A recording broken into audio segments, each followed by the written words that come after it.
Hello everyone. Today we talk about how to fix the app of Duolingo. We will go to settings. Then we click on apps.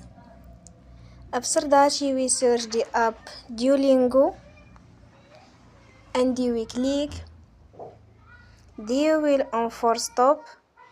After that we go to storage. Then we click on clear cache. In the end, turn your phone and you will recharge your phone again. Don't forget to support us by like and subscribe. See you next time and thank you for watching.